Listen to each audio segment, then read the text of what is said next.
Good morning, yogis. Good morning, humans. Good morning, everyone.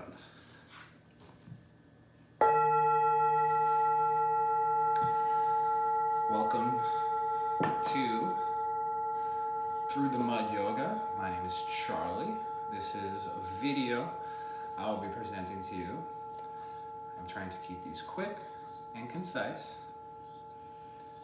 Perhaps this will be the first one on my channel. Really, the goal here is just to start to engage the camera and really start to build out what this might be. And as the title suggests, I will be covering my journey through the mud. You know, there's a concept, I believe, popularized by Thich Nhat Hanh. No mud, no lotus, right? The lotus flower to grow into the beautiful flower that is, often comes out of the muck and the mud. And I think, in my experience in yoga, that was very tough to navigate, that muck or that mud. And at the risk of perhaps coming into my own ego, it's really tough to do, and I think it's one of the harder things to navigate today, to really discuss that really dirty stuff about us, right? About the world around us. So I want to start to be able to open this up to that, and in general just kind of share some maybe stories about my healing process, maybe some thank yous to the people that helped me, and otherwise just some random thoughts. I don't want to really put myself in a box, and I think sometimes in that healing process, myself, in my own experience, I feel like people were very comfortable when they put you in the box. But once you started to come outside of that little context, it was a problem, it was a struggle. So this is for anyone that might be really in the muck or the mud. And I'll just leave that there and discuss after my meditation session this morning, one of the thoughts that came to me.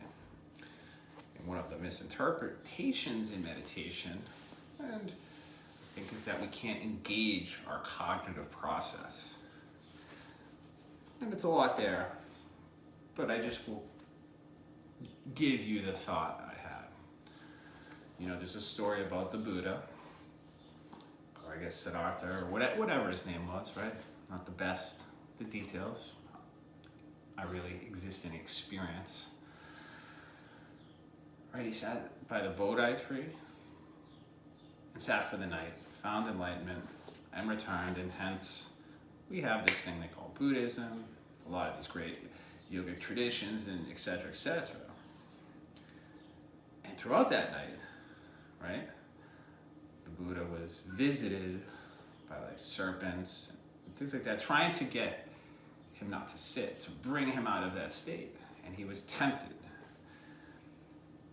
So that's a story you can go explore. It's better told by the actual text. It's better interpreted by countless people. So go find that if you desire.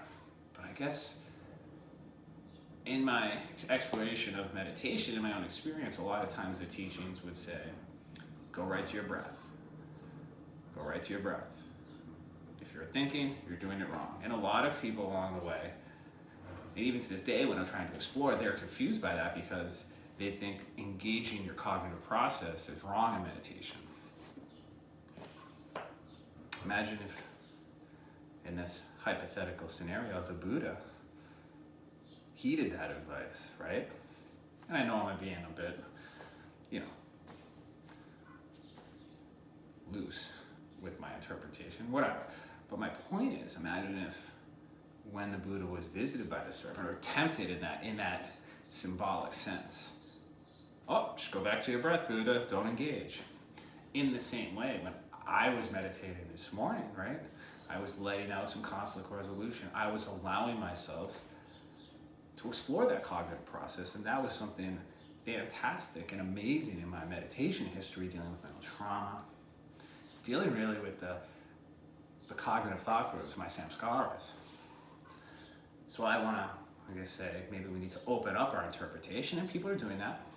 I know my own teacher kind of compares it to a yin style of meditation as opposed to the very yang styles that might say breath, breath, breath, mantra, mantra, mantra. You know, I encourage you to utilize those teachings, right? They're there for a purpose, right? In this very meditation session I just had, I came back to my mantra. I focused on my breath. It helped calm the system down. It served its purpose, but then I had to take that step back and allow myself to acknowledge that cognitive process and realize that cognitive process exists, and then, you know, approach it with less attachment. And it allowed me to resolve some conflict. And I think that's the beautiful thing about meditation, especially for someone who's really been engaged in that intellectual mind state, right? The ego form. And so many people who come to meditation have existed in that world. So it's very hard, or it's doing a disservice if you just turn that off and don't work with that, or don't allow that cognitive thought process to slow down and slowly unravel and get you in touch with your more natural state. And then you start engaging thoughts, or thoughts come to you in a much softer, more receptive way, and your true self can receive them on that deep level. Those are my thoughts today. Thank you for joining me.